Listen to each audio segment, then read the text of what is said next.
Hi, crafty friend. It's Justine Dvorak from Stationery by Justine.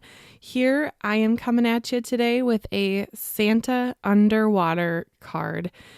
Maybe we'll just call it Santa on vacation. I'm so excited because I'm using this new snow globe and I'm going to create a snow globe shaker shaped card. It's so exciting. I'm using this gnome that is not necessarily Santa, but on my card, he's going to be Santa. And this is the Gnomes Under the Sea stamp set. It's such a cute little stamp, but I'm going to use the fish and such, some embellishments, and make a really fun shaped shaker card. I'm also going to use this really big stencil. It is one of the stencils that I've had in my stash for a long time from Trinity. It's called Good Morning Sunshine. And if you've watched any of my videos, you know I love that halftone texture stencil. It's one of my absolute favorites. And I'm also going to pull some coordinating dies and stamps just for a sentiment from the Sledding Fun stamp set. Now the snow globe has a die that creates little ground pieces here, but also that frame. So we'll come back to that in a bit. But I did just put the little dies on my circle area here, just so I could see my placement of where I'm stamping out my background. Because I'm doing a shaker card, I wanted it to be as flat as possible on the inside of the shaker. So you'll see me stamping on my project, which is the circle, and then stamping a second stamp off to the side. I'm stamping onto some masking paper or sticky paper. Basically, it's like the back of a Post-it note. Think that consistency of stick. And I will be masking all of my stamped images here today so I can create a really in-depth, deep, rich, whatever you want to call it, background of underwater and still be able to color my images with alcohol markers. I just get a kick out of these fish every time I look at them. They are just super cute. The littlest one has an underbite and the big ones have overbites. So I'm just creating a little bit of a scene for my Santa on vacation to live through. Now, these little guys, you don't see a lot in the finished project, but you do see some of them, especially the bigger ones on the background there on the top right. But I know they're there, and if you look closely at the actual finished project, you can see them too. But I just stamped them out some with some dark blue Distress ink. So I'm really going to make sure my sandy area is known. So I'm just going to take a little pencil and just make a little mark there because I want this little cluster of seaweed and rocks to just rest right above where I'm going to have my sand be.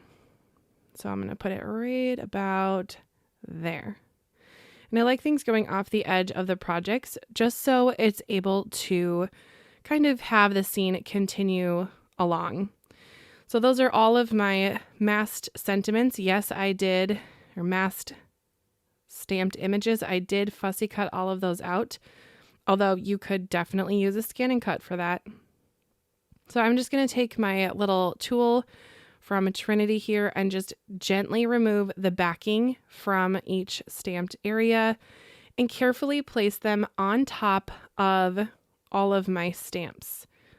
So it really won't look very different because it's white sticker paper going on a white background. But when I'm finished making all of my background pieces, it will make such a difference. I promise. So here is my last one. I always joke that this tool is part of my hand, and I really do feel that way. It's one of my favorite tools for card making of all time. That and a reverse tweezers and a paper cutter, and you are good to go. All right. Now for my background, I am going to start with this bigger stencil. Now this stencil I love because you can use it for 5x7 cards, or you can use it on a shaped card like this and really just get the most bang for your buck, because you can also use it for A2 and you can decide where you want the sun rays or beams coming from. And I love that about this stencil. Now I am using the shading or the blending buddies from Trinity Stamps. They are my go-to blending brush for anytime I'm ink blending.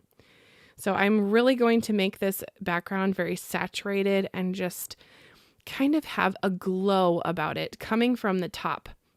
So I'm going to be very, very heavy-handed with my ink on the bottom part of my project because that is the darkest part of the water, since the light will be coming from the top. So I'm going to start from the top, which is my lightest area, and then just work my way down. And yes, I am using the same blending buddy for all of my colors.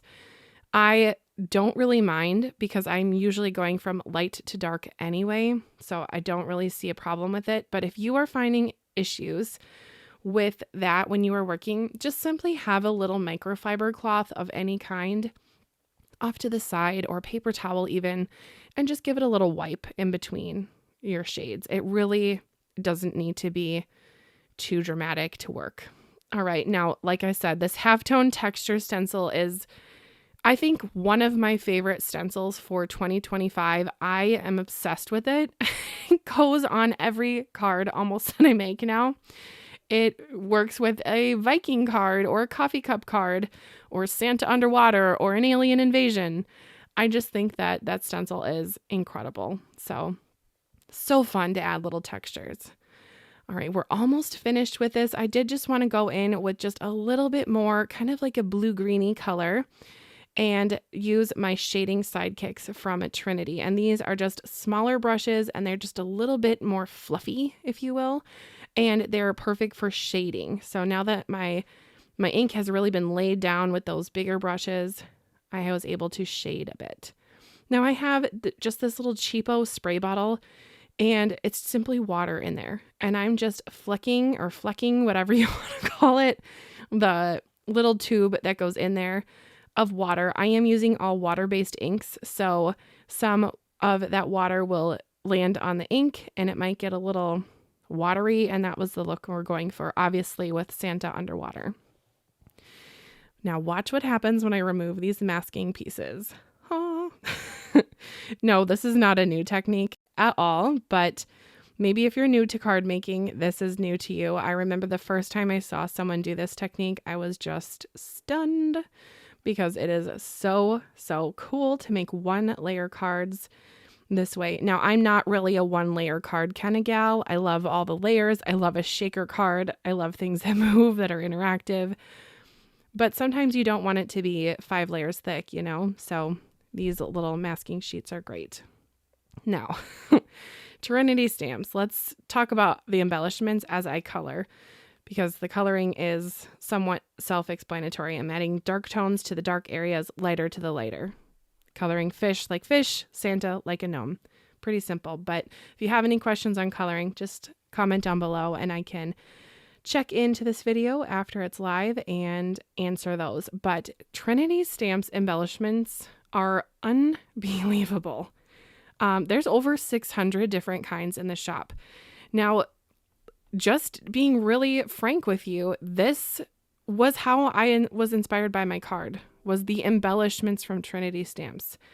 It started with the pack there that you see that has all of the sea stars or the starfish in it. I really wanted to make an underwater card. I've been kind of wanting to make that style for a while.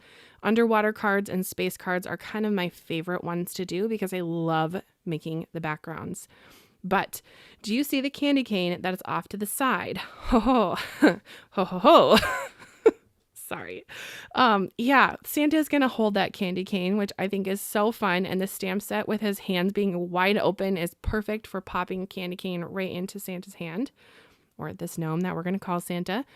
But there is going to be starfish, fish, and there's going to be a ton of different embellishments that I'm adding to my background. I go very much overboard and make a totally full ocean scene. So I will have all of the embellishments that I used linked down below, but here is just to name a few. I'm using the goldfish. Goldfishes is what the one that is mostly orange that's on screen is called. I'm also using the Just Keep Swimming clay, which looks a lot like Dory. I think that's adorable. Then that dun dun dun dun dun dun clay embellishment mix. Yes, that's what it's really called. Can you guess what they are? Sharks. And then I end up using the shaker pops inside my window, but we'll get to more about that later. So what I'm holding right now is die cut pieces, about 10. I know it's a lot, but it's fine. 10 layers of the outside ring of the snow globe die. I am just wiping my finger around the center just to make sure that there is no glue smushing out. Then I'm taking a piece of clear acetate, and I'm going to put something heavy over it. I usually use my die cutting plates. I'm going to set that off to the side and basically forget about it for a while. And I did, because I accidentally bumped it, but it's fine. Everyone in the car, it's fine. Stanley. Okay, the shaped card that I'm using is the circle shaped card. It is one of my faves of all time from Trinity, because you can use it with, I think, 15 different add-ons. I could be wrong on that number, but I'm pretty sure it's 15, but you can also make a donut. So love that for me and for you if you have the set. But the snow globe add-on is perfect to go with that donut set. So I am going to just build the base up with several layers of some thicker cardstock. And when I say thicker, I think it's 130 pound. I know it's almost chipboard at that point, but I just really wanted it to be sturdy, because this is kind of you could use it as a decoration really, but it is a shaker card. So I wanted it to have some weight to it on the bottom so it didn't fold in, because the whole weight of the card will be supported with this base. And looking back at this, if I were to remake it, I would probably go ahead and either color the sides of this base with a black marker, which I probably will do now that I'm looking at this card, or you could use black cardstock to begin with. And of course I use glitter cardstock because I love glitter. Then to make this base look extra fancy, I'm going to add some glossy accents to the top and the bottom of the base. And it goes on kind of a gray bluey color, but it's going to dry super shiny. I love adding glossy accents to areas on projects where I want it to shine. So I'll set that off to the side to dry about an hour. I don't know, long enough for me to sit and fiddle with embellishments and enjoy every moment. So now I've taken 2 dies from the snow globe set and I cut them out with some Dune paper. I think it's just tan paper. I don't know. It's called Dune, whatever. It's tan brown, but I did add a little bit of shading with those shading sidekicks. I tell you, I can't stop using them. They're so good. And just to make it look extra watery, I did do the little water spritz again. And this time I picked it up with a paper towel just to really get that texture on there, but not build up any layers on my background. These 2 dies are going to be the only layer of actual layered areas on the back and the inside of my shaker. Then I'm going to take this Distress Spritz and just spatter all over. And I really rarely do that on camera. So you got a little look at that. Usually I do that off to the side in my recycling bin, but why not get messy? I'm just going to add my little candy cane with a bit of some glue. I think the size of that is just like perfect for that stamp. I'm loving this stamp. Okay, then I grabbed some gray cardstock from my scrap bin and I am stamping this sentiment out. Now this is from the Sledding Fun, which is equally as cute as the other gnome sentiment that I'm using here. You can kind of see it on the bottom with 2 gnomes on a sled. How cute would they be to put in the snow globe as well? Put anything in a snow globe. You could buy anything from any little trinket shop that has anything in a snow globe. You could put a peacock in there, you could put a hamburger in there, whatever. Maybe it's someone who loves a hamburger. By the way, there's a hamburger add-on set. I must be hungry. Okay, moving back to the card. I'm just going to take my scissors and cut off the extra acetate around my frame. This has had plenty of time to dry now that I have made the background. And you can see at the top right of the screen, I have a piece of holographic cardstock. Love that I die cut out with the snow globe frame die. So that is going to be the frame of my snow globe. It really is going to add this shimmery, colorful frame. And I am loving how this is going to turn out. So for my frame, I am going to add this blue marker to the inside of the shaker bits. I didn't want to bore you with that on camera, but just know I colored it. It's not perfect, but it looks like water, you know? Okay, adding this little holographic frame.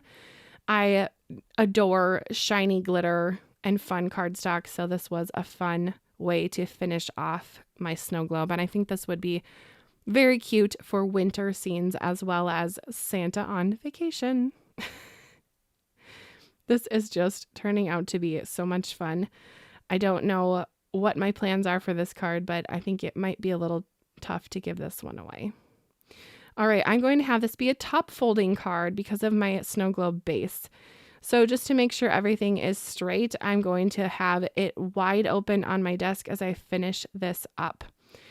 Hit the like button if you saw my hidden little smiley for you in the glue.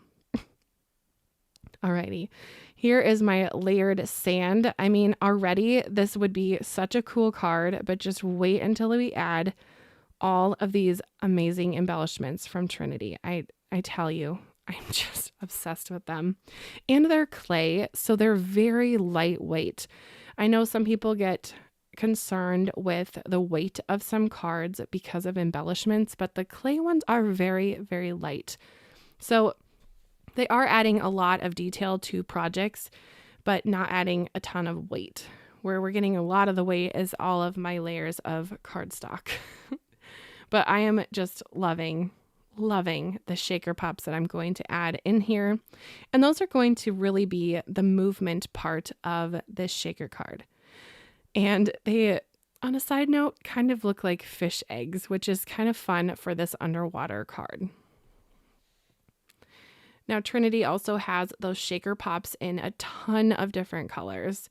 So what are you waiting for? If you haven't checked out their embellishments, you're going to have fun. And like I said, sometimes the embellishments really inspire the entire project for me. So give it a shot. All right, I have gone ahead and glued all of those little clay bits down off camera. And now I'm adding the shaker pops in. They are just so fun for shaker cards because not only do they just roll around like crazy, but when they hit the acetate, they make an audible shaker sound, and it just brings me back to elementary school music class, teaching beats. I don't know how else to say that, but just like the sound of the shaker is so fun, as well as looking at them moving around.